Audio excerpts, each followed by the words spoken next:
अस्सलाम वालेकुम। Welcome to सियासत डॉट पी के। आज का कुछ वायरल कंटेंट और उन पर सोशल मीडिया का तज्जिया लेकर आपकी खिदमत में हाजिर हूँ। इस वीडियो को एज यूजुअल नीचे चैप्टर्स में डिवाइड कर दिया गया है ताकि अगर आपने कोई टॉपिक स्किप करना हो तो आप इजीली कर सकते हैं। इस वक्त पाकिस्तान में आम लोगों के ऊपर, सोशल मीडिया एक्टिविस्ट के ऊपर या कोई भी आम बंदा सोशल मीडिया के ऊपर अगर बात करता है और वो मरीम नवाज़ को पसंद नहीं आती है, ऐसे लोगों के ऊपर क्रैकडाउन बहुत ज़्यादा तेज़ कर दिया गया है। आ, अपने बारे में बताता हूँ।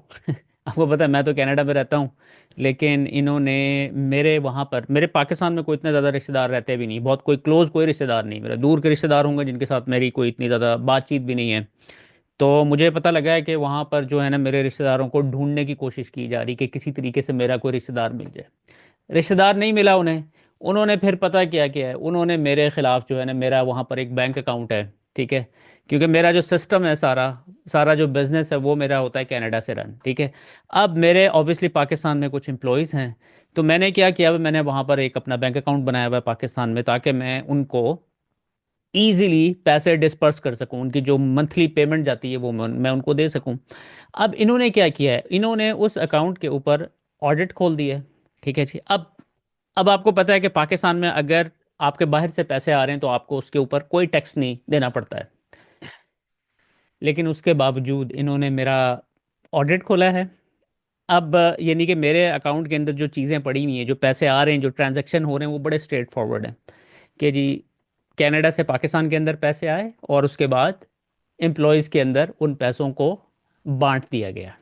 ठीक है जी, ये मेरा सिंपल सा है। अब हुआ क्या है, एफबीआर ने मुझे कांटेक्ट किया है और मुझे कहा है कि जी भाईजान, हमें सारी डिटेल्स दें अपने अपने अकाउंट के बारे में, अपने बिजनेस के बारे में, सारी चीज़ें। मैंने कहा कोई मसला नहीं है, क्योंकि मैं तो हर साल रेगुलरली टैक्स फाइल करता हूँ, सारा कुछ जो है प्रॉपरली करता हूँ, मेक श्योर करता हूँ रूल्स एंड रेगुलेशन के मुताबिक हर चीज़ हो रही हो, कानून के मुताबिक हर चीज़ हो रही हो। तो मैंने सारा कुछ उनको सबमिट कर दिया। सबमिट करने के बाद उनका, आप अंदाज़ा करेंगे उनका जवाब क्या है। उनको मेरा जो अकाउंट, मेरा बिजनेस एग्जिस्ट करता है ना, उसके हवाले से इन्वेस्टिगेशन कर रहे हैं। लेकिन मुझे पता है क्या कहते हैं, मुझे कहते हैं कि भाई ठीक है, आपके ये सारी चीज़ें तो ठीक है, हमें ये बताएं कि ये जो सियासत डॉट पी के रन हो रहा है, ये इसके पैसे कहाँ जाते हैं। भाई तुम्हारा इस चीज़ से क्या लेना देना है, ये तो कनाडा के अंदर रजिस्टर्ड है ये बिजनेस, और यहाँ पर मैं टैक्स फाइल करता हूँ, यहाँ पर मैं टैक्स अदा करता हूँ, एक प्रॉपर तरीके से हर चीज़ चल रही है। बहरहाल, उन्हें उनके पास कोई जवाब नहीं जब रह गया ना, तो उन्होंने मुझे उसके बावजूद 2 करोड़ रुपए का नोटिस भेज दिया कि जी, ये बंदा जो है ना, 2 करोड़ हमें वो करता है। कोई इस बात का कोई जवाब नहीं है, यानी कि एब्सोल्युटली इस वक्त पाकिस्तान के अंदर जंगल का कानून बना हुआ है। अब ये देखें, ये एक खबर है, पीका एक्ट के तहत मुकदमात में तेजी, मरियम नवाज आर्मी चीफ, यानी कि पहले आर्मी चीफ खुदा था पाकिस्तान में, अब मरियम नवाज को भी उसने अपने हिस्से का बना लिया, अब दो जोड़ी बन गई है, अब इस जोड़ी के खिलाफ कोई भी नहीं बात करता है। और हुकूमत के खिलाफ सोशल मीडिया पोस्ट पर रावलपिंडी में एक शख्स गिरफ्तार, मुलजिम ने नफरत अंगेज मवाद शेयर किया ताकि अवाम के अंदर हुकूमत के लिए नफरत पैदा हो और हुकूमत अपना एतमाद खो बैठे। एफआईआर के अंदर ये चीज़ दर्ज हुई हुई है, ये सूरत हाल बनी हुई है। इस हवाले से मुझे एक बड़ी इंटरेस्टिंग, सनम जावेद साहिबा जब बात करती है, आपको पता है कि बड़ा ज़बरदस्त बोलती है माशाल्लाह से, ये कहती है मेरी तो रातों की नींद ही उड़ गई जब से मुझे पता चला है कि हमारे मुल्क की हिफाजत का जिम्मा कच्ची कलियों के हाथ में है। जिनको कोई भी बहला फुसला सकता है, जो एक ट्वीट देख कर बहक सकती हैं। या अल्लाह हमें बचा। और फिर उसके बाद आपसे कुछ देर पहले जो अहमद नौरानी साहब उन्होंने एक स्टोरी की थी कल, आसिम मुनीर की फैमिली के हवाले से, कि किस तरीके से आसिम मुनीर ने जो है हुकूमत के ऊपर, पाकिस्तान के ऊपर बेसिकली इस वक्त काबिज हैं, वो कब्ज़ा करने के बाद जो है, जिस तरीके से मोहसिन नकवी जो कि उनकी वाइफ के रिश्तेदार हैं, और फिर उनके मोहसिन नकवी ने फिर आगे, यानी कि पाकिस्तान को जो है ना खाला जी का बाड़ा बनाया हुआ है, और जिस तरीके से यहाँ पर लूट खसोट हो रही है उसकी कोई शायद मिसाल नहीं मिलती है। उसकी कहानी उन्होंने बयान की थी। उसकी सज़ा के तौर पर, ये तो ऑब्वियसली अमेरिका में होते हैं अहमद नूरानी साहब, उनके घर के ऊपर रेड किया गया, उनकी वालदा के साथ बदतमीज़ी की गई, उनके दो भाइयों को जिनका अहमद नूरानी के सहाफ़त से कोई लेना देना नहीं है, उनको उठा कर ले गए। फिर मैंने आपको बताया था, एक टिकटॉकर हैं, ठीक है, मैं उनका नाम नहीं लूँगा उनकी सेफ्टी की वजह से, वो भी बाहर होते हैं, उनकी फैमिली घर पे थी, उनके 5 साल के बेटे को उठा के ले गए। मुझे आप बताएं, इससे ज्यादा और कोई नीचे गिर सकता है बंदा?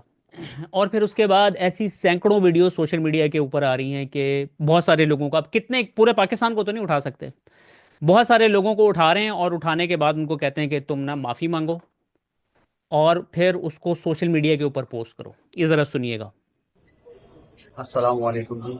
मेरा नाम मोहम्मद अली, मैं पिंडोड़ा रावलपिंडी का रहायशी हूँ। मेरे से कुछ रियासत मुखालिफ कुछ पोस्टें हो गई, कुछ शेयर कर दी, कोई लाइक कर दी फेसबुक के ऊपर। तो मैं इस अमल के लिए अपने रियासती अदारों से, खास तौर पर पाक फौज से और अपने जितनी भी एजेंसी से सबसे माजरत खाऊँ। और मेरे से ये गलती हो गई। अगर के कोई आइंदा मैं ऐसी गलती करूँ तो मेरे खिलाफ कानूनी कार्रवाई की जाए। और मैं पाकिस्तान के तमाम रियासती इदारों से माफ़ी चाहता हूँ। और ये बयान मैं किसी किस्म की भी दबाव में नहीं दे रहा, मैं अपने दिल से दे रहा हूँ। और मुझे समझाया गया कि ये गलत है, पाकिस्तान खिलाफ है, इस वजह से करके मैं माफ़ी चाहता हूँ अपने रियासती इदारों से भी और पाक फौज से भी। पाक फौज जिंदाबाद, पाकिस्तान जिंदाबाद। अब आप देखें इस बच्चे, इस भाई के चेहरे के ऊपर खौफ और इसकी आंखों के अंदर खौफ, आपको नज़र आ रहा होगा, आप देख सकते हैं इसकी बॉडी लैंग्वेज से। अब ये वो लोग कर रहे हैं जिनको हम पालते हैं, हम अपने टैक्सेस से, जो हम मेहनत मजदूरी करते हैं ना, उन टैक्सेस में से इनको हम देते हैं। ये कुछ भी नहीं करते हैं, इन्होंने आज तक ना कोई जंग जीती है, बल्कि उल्टा मर्सनरी आर्मी बने हुए हैं, बाहर से इनको पैसे आते हैं तो उनके लिए जंगें लड़ते हैं ये।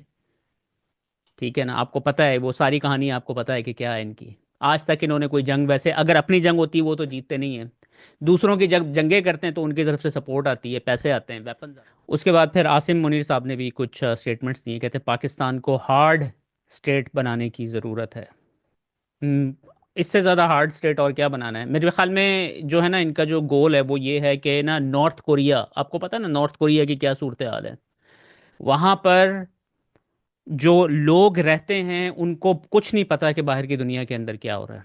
इस तरह उन्होंने उसको क्लोज किया हुआ है, उनकी अपने ही, हर चीज़ अपनी है, न्यूज़ मीडिया उनका है, इंटरनेट उनका अपना है, कुछ पता नहीं करता है लोगों को। आप ये नहीं कि आप इमेजिन करें कि उन लोगों की ज़िंदगी किस तरह की होगी। आगे कहते हैं, हम गवर्नेंस के गैप को कब तक अफवाज और शोहदा के खून से भरते रहेंगे? जो समझते हैं कि वो पाकिस्तान को इन दहशतगर्दों के ज़रिए कमज़ोर कर सकते हैं, आज का दिन इनको ये पैगाम देता है कि हम मुत्तहिद होकर ना सिर्फ इनको बल्कि इनके तमाम सहूलतकारों को भी नाकाम करेंगे। सहूलतकार कौन है? मैं पहले तो मैं आप मुझे थोड़ा सा लॉजिकली सोचिएगा। मुझे आप ये बताएं, ये जो पाकिस्तान में ये जो दहशतगर्दी हो रही है, इसकी कोई लॉजिकल सेंस बनती है कि ये किस वजह से हो रही है? हमारी किससे लड़ाई है? क्यों लोग हमें मारने के लिए तुले हुए हैं? क्यों हमें आपस में इस तरीके से लड़वाया जा रहा है? क्यों इमरान खान, जब इमरान खान की गवर्नमेंट थी, दहशत गर्दी तो तकरीबन खत्म हो चुकी थी। तो ये फिर एकदम आसिम मुनीर साहब ने जैसे ही टेक ओवर किया है, उन्होंने सबसे पहले तो आते ही क्या किया है जी? उन्होंने जी अफगानिस्तान के ऊपर बमबारी की है।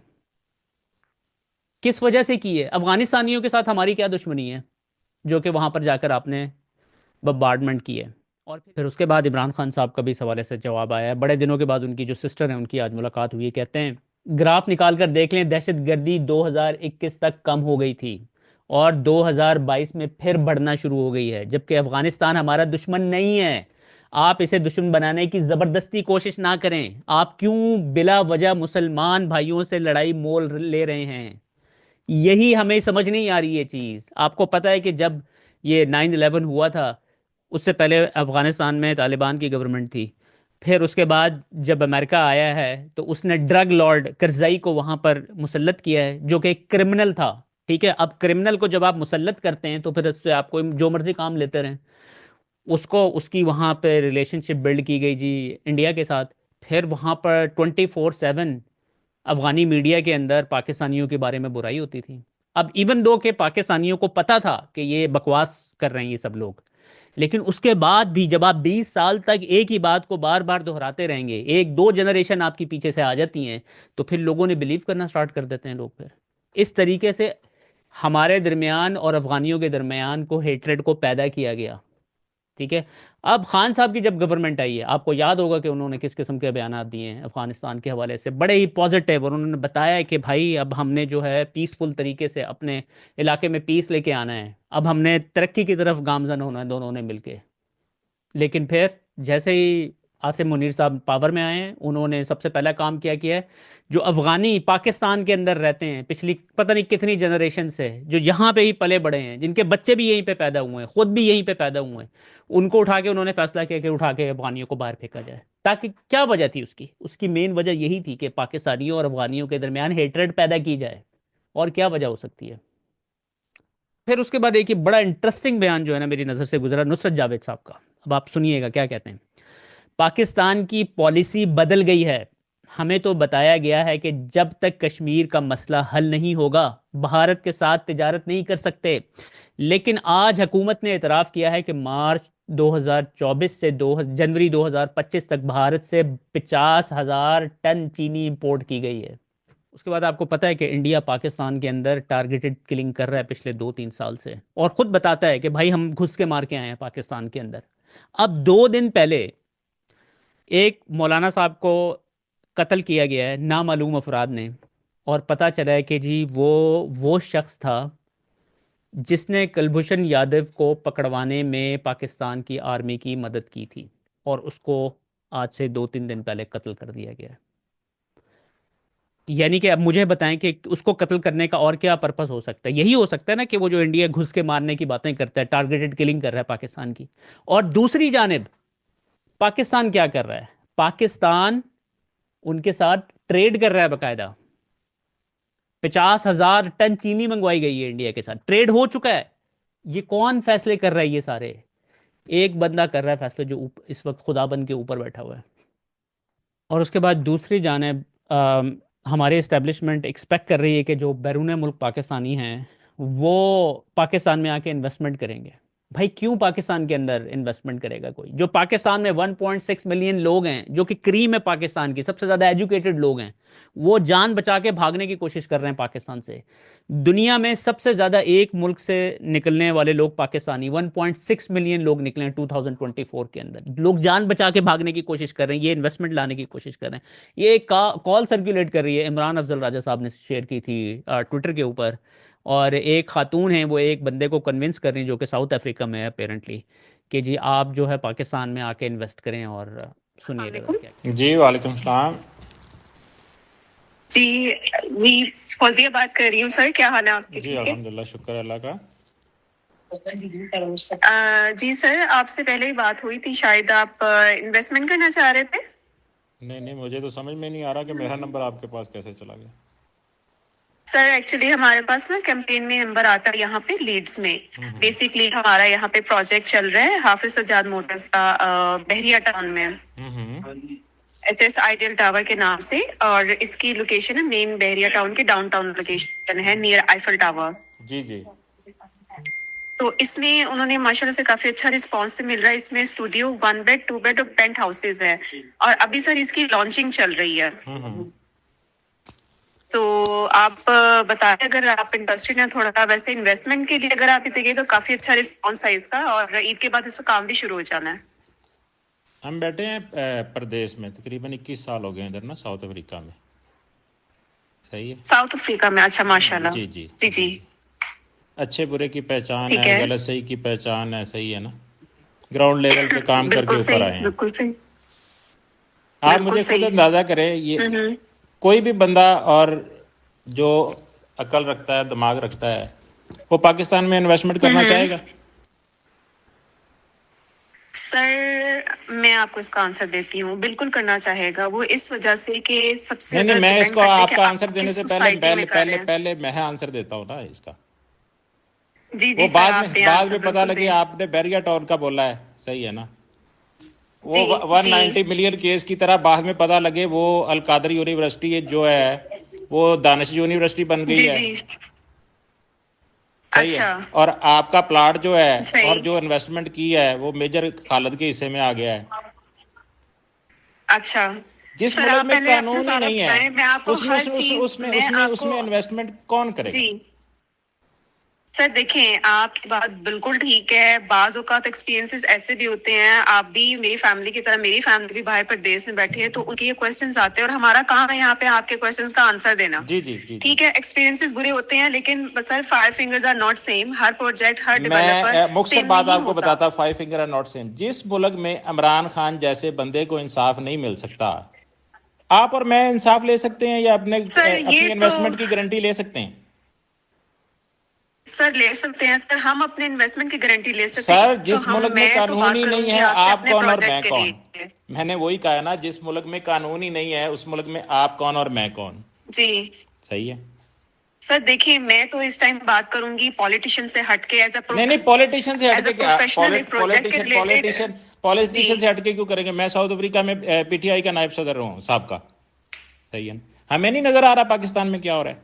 ठीक है सर, आप बिल्कुल, आपकी बात ठीक है, लेकिन मैं जो आपसे अर्ज कर रही हूँ, थोड़ा सा आप मेरे भी बात को अंडरस्टैंड करें। मैं आपको यही गाइड कर रही हूँ कि बाज़-औक़ात प्रोजेक्ट और सोसाइटी की बात होती है। देखिए, हम आप बाहर बैठे, लेकिन हम यहाँ रह रहे हैं और बहुत अच्छा रह रहे हैं, और एक अच्छे प्रोजेक्ट की आपसे बात करना चाह रहे हैं, और जो आपका जो काम है, जो चीजें हैं, वो खराब नहीं होंगी। जिस आप तरह से आप इस बात चीज कर की रहे हैं ना कैसे गारंटी कि दे हमारे सकते हैं? एक्सपीरियंसेस आप ऐसे कैसे हैं। कैसे इस चीज की गारंटी दे सकते हैं?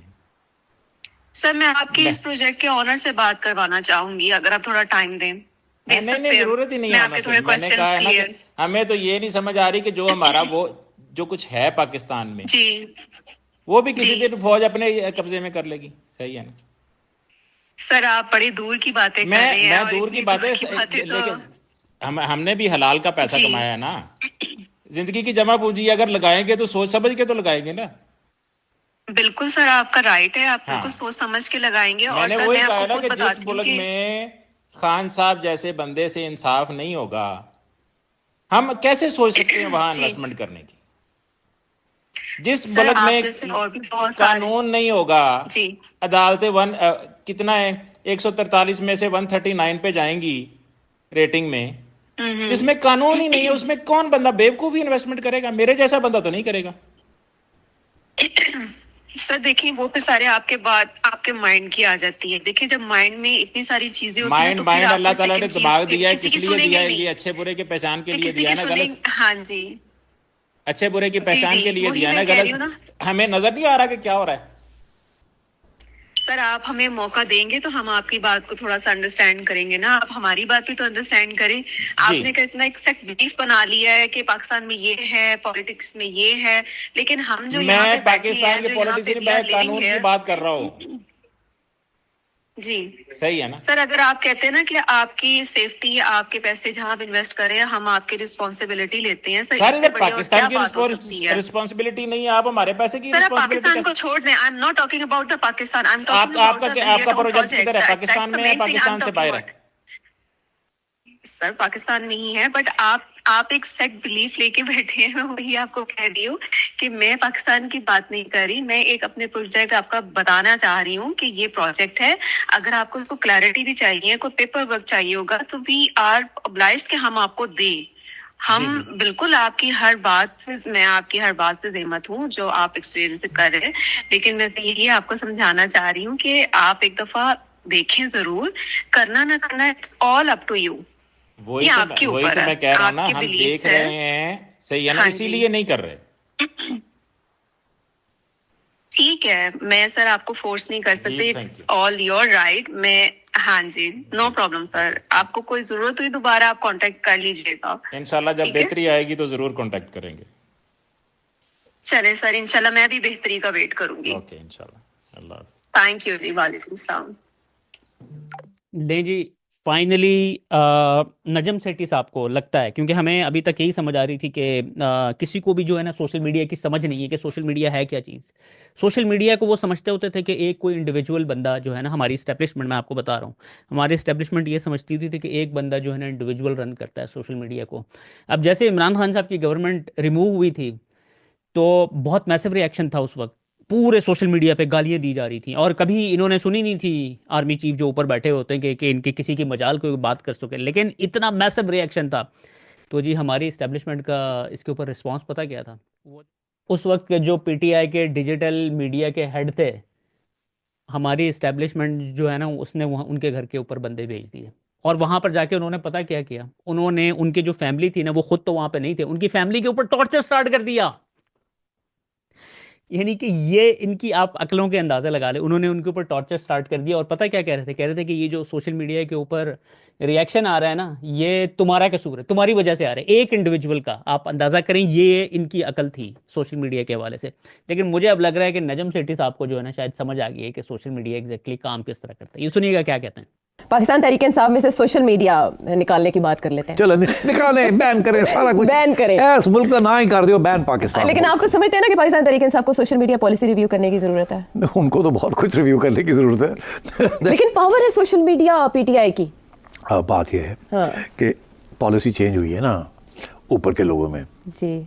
अब वहाँ तकलीफ हो रही है कि नीचे के लोग जो हैं, जिनको इन्होंने पाला है, जिनको इन्होंने प्रोपेगेंडा किया है, वो सीरियसली अब उन्होंने अपना जो प्रोपेगेंडा हुआ उसको सीरियसली ले लिया है। अब वो आपकी इस्टेब्लिशमेंट को, आपकी फ़ौज को अटैक कर रहे हैं। अब आपको तकलीफ हो रही है, कोई पहले तो आपने खुली छुट्टी दी हुई थी, करो करो करो। अब क्योंकि आप किसन मेकअप करना चाह रहे हैं, तो सोच रहे हैं कि उनको किस तरीके से रोका जाए। ओ भाई, वो तो आपके हाथ से निकल गए, बेलगाम है वो, बेलगाम है वो। और वो बिकॉज ये सियासी जमात नहीं है, ये एक मूवमेंट है। अच्छा। ये इतनी बड़ी जो सोशल मीडिया कैंपेन्स चलती हैं, ये ऑर्गेनाइज्ड, इनमें से बहुत छोटा हिस्सा है जो ऑर्गेनाइज्ड है, बहुत सा हिस्सा है जो स्पॉन्टेनियस है। हर बंदा जो सपोर्टर है इमरान खान, उसका उसकी प्यार में, उसकी मोहब्बत में उन्होंने अपने शुरू कर दिए। अच्छा। और ये बिल्कुल ऐसे ही है कि 70 साल से नेशनल सिक्योरिटी स्टेट हमें कुछ चीज़ें सिखा रही है कि पाकिस्तान ऐसे बना, ये हुआ, ये हुआ, ये हुआ, ये हुआ जी, जिसमें से 90% जो है वो फॉल्स था, झूठ, हिस्ट्री रीराइट की गई थी। ठीक है? अब वो सब ने, हमने वो हिस्ट्री पढ़ ली है, अब उस वहाँ से हम हिल नहीं सकते। अब कहते हैं कि जी उसको चेंज तब्दील करें। अब कैसे तब्दील करेंगे? पीटीआई को एक ऐसी गोलियां दी गई हैं खान साहब की तरफ से और उनके सीनियर साथियों की तरफ से कि अब वो गोलियां जो है अपना असर कर रही हैं। अब ये कहते हैं जी उनको रोके। अब वो कुछ हद तक तो जो ऑफिशियल प्लेटफॉर्म्स हैं वहाँ तो शायद थोड़ी बहुत रोक लें, मगर बहुत से ऐसे हैं जो इनके कंट्रोल में ही नहीं है। और बहुत से एंकर्स ऐसे हैं, बहुत से व्लॉगर्स ऐसे हैं जिन्होंने अब ये बहुत सी ये फलसफे अपना लिए हैं। उनको आप रोकने में भी कोशिश करेंगे, वो नहीं रुकेंगे। ओवरसीज हैं जो स्पेशली, वो यहाँ भी हैं, बाहर भी हैं, there everywhere. And by the way that is one reason why there social media is so effective, because it is partly disorganised. उसको रोकना खुद पार्टी नहीं रोक सकती, इमरान खान रोक सकते, इमरान खान भी नहीं रोक सकता इन माय व्यू। बिल्कुल ठीक बात है। ये देखें, सोशल मीडिया जो है वो एक जमहूरियत की नई शक्ल है। आई एम ग्लैड कि नजम सेठी साहब को समझ आ गई है, क्योंकि नजम सेठी साहब जो है ना, उनको जो है ना मिलिट्री वाले बड़े सुनते हैं और उनको उनको बड़ी इंपॉर्टेंस देते हैं। तो ये इट्स अ गुड थिंग कि वो ये इसको सुनेंगे, शायद उनको समझ आ जाए कि भाई आप जो है ना सोशल मीडिया को कंट्रोल नहीं कर सकते हैं। सोशल मीडिया जो है ना, आप लोगों का, जो आप लोग देख रहे हैं ना और नीचे कमेंट करते हैं, अपने फेसबुक के ऊपर जाके कमेंट करते हैं, आप लोग हैं। एक एक बंदा जो है ना मिल के आप लोगों को, मुझे आप बताएं कि आपको कोई कह रहा है कि आप ये करें, या मुझे कोई कह रहा है कि मैं आके आप लोगों से बात करूं। तो ये एक जमहूरियत की नई शक्ल है, लोगों की ताकत है ये। तो ये, और ये बात भी इन्होंने बिल्कुल ठीक की है कि इमरान खान भी जो है ना, उसका भी सोशल मीडिया के ऊपर कोई कंट्रोल नहीं है। खान साहब भी आके अगर आज कोई गलत काम करेंगे ना, तो पूरा सोशल मीडिया उनके खिलाफ खड़ा हो जाएगा। ये एक जमहूरियत इस वक्त इवॉल्व हो रही है, लोगों की आवाज़ जो है वो इवॉल्व हो रही है।